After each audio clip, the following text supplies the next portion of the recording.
honestly, I thought your honesty meant something to you. Okay. Alright, guys, so welcome back for another review, and this one was not meant to happen, but the book that I had intended, I just haven't gotten through, and this one popped up. It'd been something on Libby.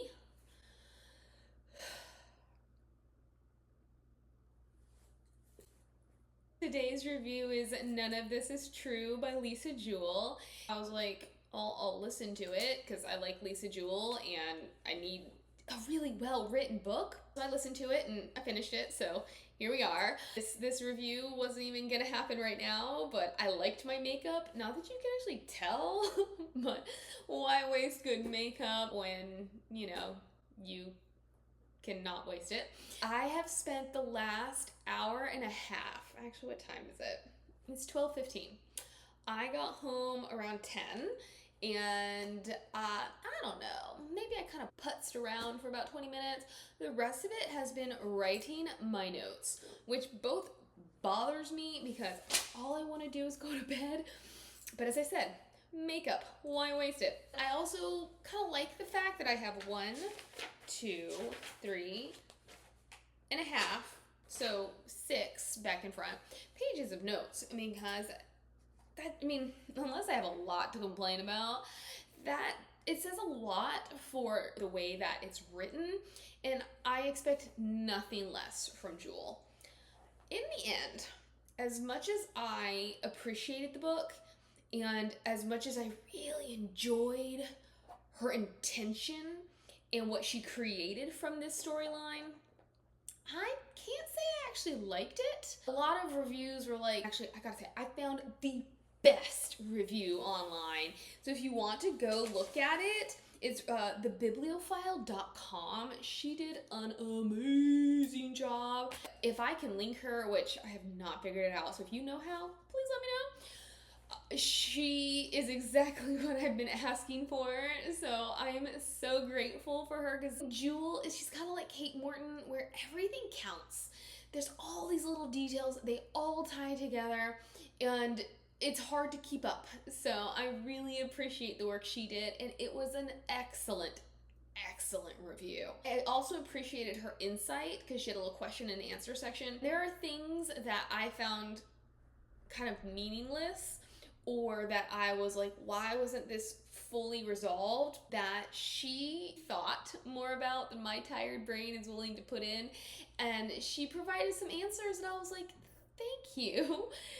Thank you, because the whole book is about what's true and what's not true. We have this story, but who and what are we supposed to believe? I liked that she was like, so it could go either way. This person could be telling truth, this person could be telling truth, they could both be telling the truth. However, based on these facts, this is my thought. And apparently, Jewell actually saw her review and gave her a nod of approval, as in she's on the right track. So I definitely recommend going and reading that review. But anyways, what I was gonna say is, a lot of people were like, oh, this book is dark. I can't say it's that dark. It is about pedophilia and then lies and murder. But compared to some of the other things that she has written, like The Family Upstairs, it's kind of on par for her typical writing style and content, just in a different vein.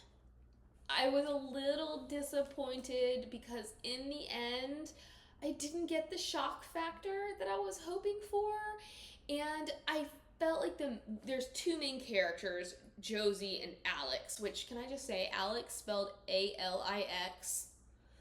I really hate when people try to get creative in spelling a normal name.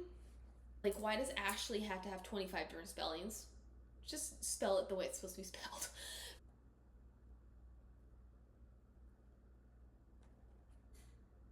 I completely forgot where I was going with that.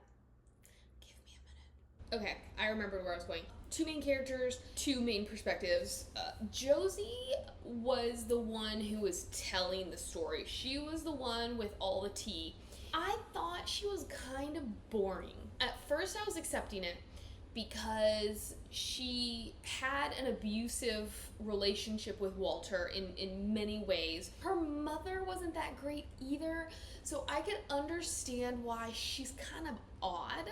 Maybe her reactions and her social skills are not quite what we'd expect, but she felt like she had no personality. She's portrayed like she's a very dry person, not very emotive. So if that's really what Jewell was looking for, she did a good job. But it's like Josie had no thoughts or feelings or opinions of her own, and then all of a sudden she'd have an outburst, and then we'd keep going. And then she'd have another random outburst, and then we'd keep going. Where's the intrigue? Where is her having a total meltdown? Because even after all the drama happens, it wasn't a meltdown on her part. Bad decision making on her part, but she wasn't having a meltdown. Why do I care about her? So it was a well done novel, and I did love how my opinions changed, how I questioned what is true, what is not true, where's the fact, where's the fiction. But as a gripping novel that makes me want to come back to it, it's not something I care to come back to. But it's not a bad book. It was missing a little bit of something special. But let's get back to the beginning. So we have Josie, who we open up, and she is turning 45. She is trying to make a change in her life, and she's come into a little bit of money, and so she's like, let's go have dinner at what, in my opinion, it's like a gastropub. So it's not her typical kind of place to eat, and it doesn't seem like she actually likes being there and likes the food. But she is married to this gentleman named Walter, who is older than her. And it turns out he's a great deal older than her, because Alix, when she meets Alix thinks that this is her father. And he legitimately could be her father. But we're getting ahead of ourselves. Josie and Walter, they're having a really dull dinner date for her birthday when this other woman walks in, and she's everything that Josie wants to be.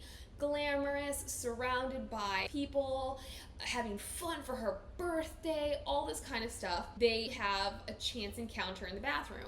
They learn that they're birthday twins, and not only are they birthday twins, but they were also born in the same hospital. And this is when I'm like, what is the plot of this novel? Is this gonna come into play? Are they really twins separated at birth? No. It just so happens that they are birthday twins. Talking about Alix, turns out she has a pretty popular, like a quasi-popular podcast. And what she does is she talks to women who have made something of themselves. But not only that, they are sharing stories of how they've risen above something in their life. Josie gets a little stalkerish. She finds out everything she can about Alix. She deep dives into her social media. She listens to all her podcasts. I forget how they re-encounter each other, but Josie suggests, hey, how about you do a podcast about me? Instead of talking to women who have overcome, what about talking to a woman who is overcoming? Because she had listened to a podcast of Alix's. The woman was talking about her abusive husband and what her life became after this husband died, how being with him may or may not have impacted her life in certain ways. This is a catalyst for Josie to say, I'm gonna make changes in my life. And one of those is recognizing that my marriage is crap and I do not like my husband.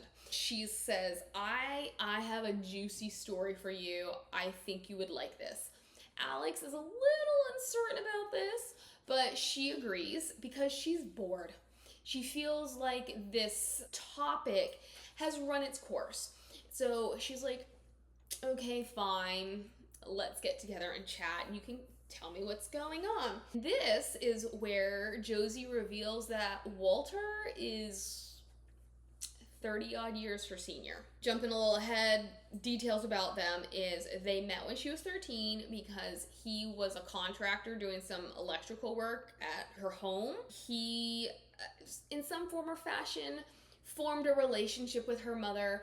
Whatever it was, he was sticking around. He was around quite a bit. He was actually married and already had kids. The wife, I guess she lived somewhere else, and he would come to London for business. I guess they really weren't together so much. Maybe he would go home on the weekends. Doesn't really matter, but she was a good bit younger than him as well, if you see where I'm going. He was kind of hanging around. When she turned 16, he took her V card. They secretly dated until she was 18, at which point she moved out of the house and they got married. She then goes and has 2 daughters, Erin and Roxy. At this point in the story, which is in 2019, Roxy has run away and she's been missing for an odd number of years, like 5 years. And then Erin may or may not be on the spectrum of some sort, and she has locked herself in her room and will only eat baby food. Josie has not even seen her for the last 6 months. Erin, I guess, is some successful gamer and she makes money off of it. I think she plays with people, but then people also watch her, and this is where her revenue comes from.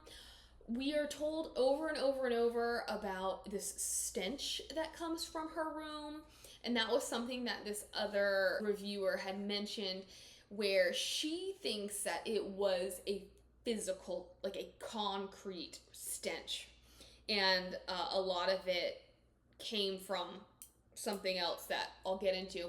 I actually feel like it's probably a little bit of both. I think it's both psychological and physical, because Josie has guilt and there is something going on with Erin that does cause her to stop bathing and stop cleaning her room. For me, that's what I liked about this book, is there were so many sides. There was a lot of dimension to it. I liked that it could be both. Alix's husband, Nathan, is a drinker. Towards the end of the book, and this I thought needed to be taken care of sooner because it felt like an afterthought. We learn that he'd had a really terrible youth, so the fact that he then became an alcoholic of some sort, because it's like he wasn't, like, maybe he had a drinking problem and then he'd been able to curtail that drinking problem and now it has come up again. It makes sense that this is how he deals with it, because he rose above it. He overcame the tragedies and all the roadblocks. At some point he's gonna need an outlet, and this is how he channeled the hurt inside of him. I thought it was pretty throwaway because Nathan was not portrayed in a particularly good light. And then all of a sudden there's an event that happens and Alix has this change of heart about him. All of a sudden he's a saint. Oh, I can excuse all of this behavior because it really wasn't about me. It was about him and his demons. And I'm like, well, I wish I'd known about those demons earlier, because it would have helped me figure out how I felt about him, rather than this entire novel I'm poisoned against him, only to then have to feel sorry for him. Just to backtrack a second here, there is an implication that Walter is abusing Erin. So if you don't understand, if you haven't put the pieces together, he's a pedophile. He groomed JoJo. God, why do I keep calling her that? Probably because I think Walter calls her that. He groomed Josie up through whatever age in order to take advantage of her. At some point, at least with Erin, he started to abuse her. We see this because there's always a point in the night where he leaves their bed and he walks down the hall, insinuating that he is going to Erin's room, and that when Josie wakes up in the morning, he is not there. That is something, again, that's one of those did he or didn't he, which is when I really appreciated the bibliophile's take. It was one of those where you could take it at face value, or you could say, okay, here are some facts that can support Josie's claim. Now that Alix has decided to move forward with this podcast, she starts asking around. Her kids went to the same or go to the same school that Josie's daughters had gone to. There's a neighbor boy who knew them. So during different points of the novel, we see her asking questions and trying to get some information about this family. And then really, the more she learns, the more alarmed she becomes. In many ways, the worse she feels for Josie. At some point, they go to interview Pat, Josie's mother. And it quickly becomes apparent that Pat was not a good mother. She did not care for Josie, and she was extremely narcissistic, to the point where she said that having Josie was so traumatic that she decided she would never have another child again, and that she regrets having this child because it meant that her whole life got screwed up. Pat also is bitter towards Josie because she feels like Josie stole Walter away from her. That Josie, in terms of this story she told about how those two got together, Josie is the one who's lying about it, that it was all Josie stealing Walter away and being sneaky and going behind Pat's back to steal her man, even though she knew he was married. Better for him to leave his wife for an older woman than for a child, which we do have a very brief interview with one of his sons who says that once all of that came to light, the mother uprooted them and went to Canada because she was so disgusted by the fact that he left her for a child. For me, I kept waiting for more with his previous family. We have different formats that we're receiving information. We're getting the narration. We're getting snippets from the recording sessions. We're getting snippets from a Netflix documentary, because this podcast is going to be called Birthday Twins. And then there also happens to be a Netflix documentary labeled Birthday Twins. So there's all sorts of ways that we're getting insight. I guess it makes sense that we didn't get more of him, but there were some people who reappeared. I thought getting his first family's insight would have been really interesting, but we got nothing from them. So I was like, why did we need that? Why did you tease me if you're not going to follow through? Trying to figure out. This has it's like a 5-part book. So I'm trying to figure out if I have to do this in 2 parts. We're rolling through the novel. Nathan's drinking continues to persist. He continues to not come home. He won't answer his phone. She has no idea where he is. And then she is trying to get in touch with him by getting in touch with his friends, and she realizes he's not telling her the whole truth. I, in the beginning, wasn't quite sure what the insinuation was with why he came home so late after her birthday dinner. Was he cheating on her? But apparently he never cheated on her, and I thought that would have made this more interesting.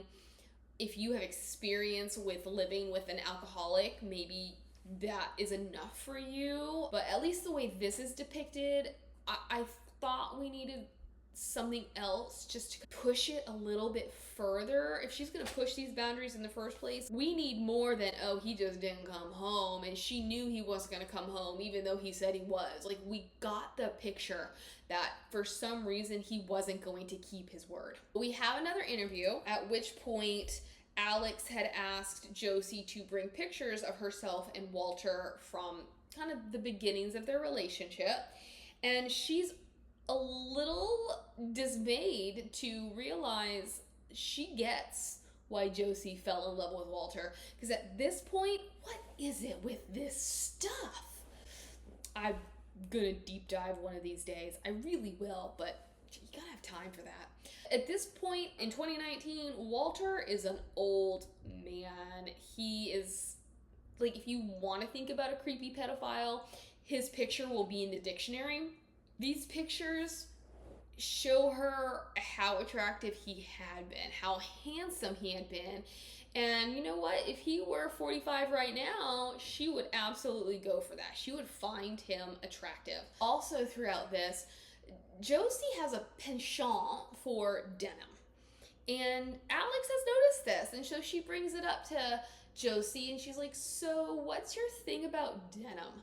Because she's always wearing denim. Her dog carrier, she has a dog named Fred, who I was like, I don't know about this dog so much. Like, why is it so important? Except that apparently she gets the love she needs from this dog, and she can give the love she needs to this dog versus what she's getting from her children or her husband or her home life. Dog has a denim dog carrier. Her curtains at the house are denim. I think even like her bedspread, like there's a lot of denim going on in her life. Her purses are denim. What Josie says is, well, I kind of have an emotional attachment to denim because it made me feel powerful. When I first met Walter, this is something that was attractive to him. If I think about it, I liked that feeling of having that kind of power over a man. I wear it because that's what it reminds me of, and that's how it makes me feel. But she also was like, I could use an updated wardrobe. So Alix takes her to a shop and they buy some things. She's like, I don't know why. I do not know why money is such an object in this novel, because we open up learning that she had savings of like 6,000 pounds, and she had received a small inheritance from a family member of 3,000 pounds. And then when she goes shopping, she's like, oh, I spent 300 odd pounds on clothes, and I would never do that in my entire life, but they were a really great deal, and I'm all excited about this. I don't really know why we have to keep bringing up money, but we do. Walter's getting kind of suspicious because she has no friends. She tells him at first, oh, it's just an old school mom friend. And then when he sees her kind of getting dressed up to go see Alix, she's like, yeah, it's just that woman from dinner. And then she's finally like, yeah, well, we're doing a podcast and we're just talking about how we're birthday twins. So they're not actually telling people what the podcast is about, but they're saying, we just want to talk about what it's like to be a birthday twin. In this meeting, we also have just a kind of a small discussion about Josie's changing feelings about Walter and how because she was 13 when they met, they slept together when she was 16, moved out and married him when she was 18. She built her life around him. But ever since listening to that podcast, she's been thinking about what her life could have been without him. And Alix is almost that model which she is comparing herself to in order to achieve certain things. But then the more time she spends with Alix, the more she realizes things aren't perfect in Alix's life, and Alix herself has flaws. Like, Alix divulges that Nathan is having this drinking problem when Josie asks her, and this is just strange, this is one of those things where you're like, Josie, you are a weird duck. And Josie asks her, well, how would you feel if he died? When Alix says she'd be sad, Josie is disappointed. She's disappointed in Alix because she thinks Alix can do better. She thinks Nathan can treat Alix better. And so she starts thinking about, well, what would life be like without disappointing husbands? Like, I wish Alix could see what life could be like without this scumbag. This is where we're nearing the end of part 1. And what Alix wants to do is interview Walter. Josie is like, Walter will never go for that. But maybe if I get him in a certain situation, you can try asking him some questions. They agree to do just a little dinner at Alix and Nathan's house. But Nathan never shows up because he's having some drinks with the boys. And I really thought his whole drinking thing could have been fleshed out, because to me, it read as, I know I have some obligations that I need to attend to, but, instead of going straight home when I know I've already disappointed my wife in the past, I'm just gonna go to a bar knowing that I'm probably never gonna make it out. So that's when I thought it would be helpful to drop in pieces of his backstory so that I could see why he was making the decisions he made, like why he would be prioritizing this when he knows that he has something else he needs to be doing, and that Alix is counting on him. So yeah, it's a really awkward evening, and afterwards, Josie is really annoyed. Well, she's angry and she's annoyed because she felt like this was going to be a really nice evening. And not only did Nathan not show up, but she was underwhelmed by the pasta dish that Alix had prepared. She was offended that Alix didn't even try to open the expensive bottle of champagne that Josie had brought, and that she didn't even put the expensive bouquet of flowers that Josie bought in water to display them. There is a moment where Alix gets Walter to come with her to her studio. So she has a studio in the backyard that Nathan has built for her.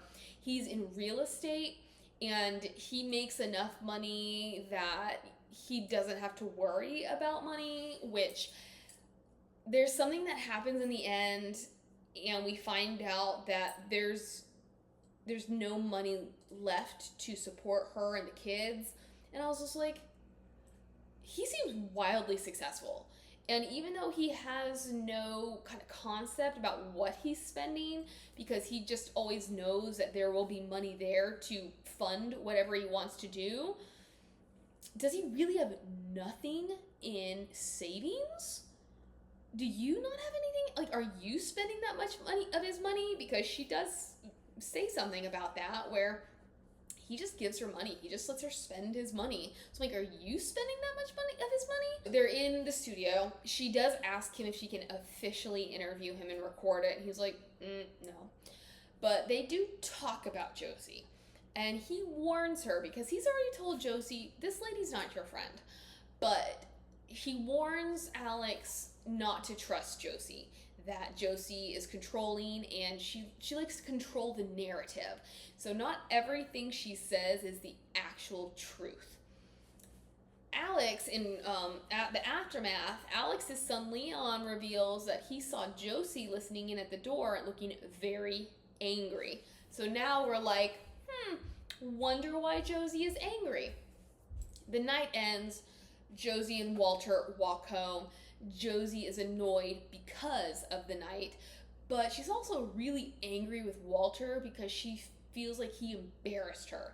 So one, she had asked that he get a haircut, and when he goes, huffing and puffing, according to Josie, and comes back, she's like, did he even get a haircut? And then from Alix's perspective, she's like, it was butchered. So I'm like, where's the middle ground there? I don't really know. But then Josie, because she has this new wardrobe, she asks Walter to go get something smart, something that he can wear, because I guess he doesn't work anymore, so he, I think, just lounges around in like grungy apparel. Then the stuff that he does wear, she says it's smart, but then Alix is like, oh, you can tell that he just got it. I guess for the fact that he just would sit there and drink beer was embarrassing for Josie. Like, he wasn't as sociable as I guess she'd want him to be. I don't really know why she was embarrassed by him, but she was embarrassed by him, and she was very angry. And by the time they get home, they have this massive fight, and she calls him a pedophile. Then we fade to black. When we pick up in part 2, Josie shows up, or has shown up, at Alix's doorstep at 3 a.m, and she's a black and blue. She's got her dog, and she's like, I need somewhere to stay. Walter, we had a bad fight. Walter beat me up. I cannot stay there. Alix asks if she wants to notify the police, and Josie's like, no, I just need to stay here. This is when I'm like, what is with this dog? And I'm like, Alix, I don't understand why you're not putting your foot down, because there are multiple times that this dog defecates on the bedroom floor, and I'm like, that's carpet. This is disgusting. And Alix doesn't like the fact that this has happened and that she's going to end up cleaning it, even though Josie offers to clean it up. But I'm just like, she makes no mention of, I wish I could get rid of this dog. Like, I wish Josie didn't have her dog. Maybe Josie will let me put the dog outside if this is what the dog's gonna keep doing. Anyways, that's just me not being a dog person. Next morning, Nathan still has not showed up, but Josie, they kind of come to this agreement that Josie has nowhere to go because she has no family outside of her mother and they don't get along. She can't go back to Walter because apparently she's never put her foot down like this before. Alix tentatively, because she's not too thrilled about Josie being at her house, but she tentatively allows her to have like an open-ended stay. We see Josie at some point hide a bloody key under the mattress. Josie has a sticky finger issue where she will take little trinkets and little by little they kind of grow in importance. You know, it starts with an Nespresso cup and then like a magazine from the recycling, and then she steals pictures off the fridge and a card and a bracelet. So things are escalating. It's really neither here nor there. There's two items in particular. One, I'm like, did I absolutely miss it? And then the other one, I was like, where did this come from? When Alix is out of the house, she kind of likes to snoop. When Nathan shows up, he is not happy because he doesn't like Josie. She creeps him out. Now he's pressuring Alix as to when is she going to leave. Alix comes to Josie and she says, my sister is going to be coming this weekend, so you're gonna need to be out of the house by this weekend. Josie does a little snooping and she's like, oh, well, there's a fold out couch in the study. Maybe I can stay there. She brings this up and Nathan's like, no. Alix jumps at the chance to have her other sister and her other sister's kids come, so there's really no way that Josie could stay at their house. But before Josie goes, she goes through the master bedroom and she finds, so my impression was that she had found a bag with cocaine residue, a hotel key, and a slip of paper with a phone number.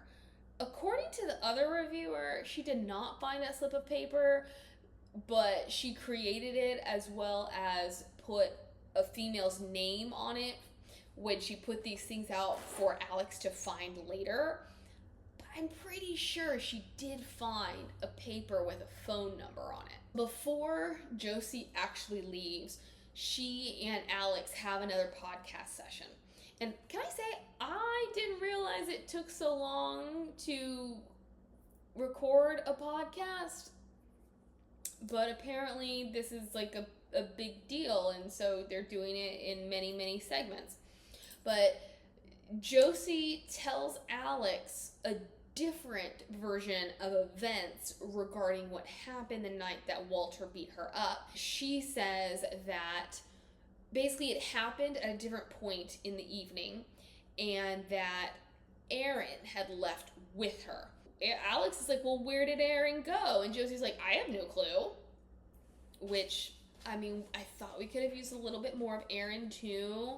I will accept the weirdness, but I needed more explanation. But she's like, oh yeah, well at a certain point I went this way and then Aaron went that way. I have no idea where she is.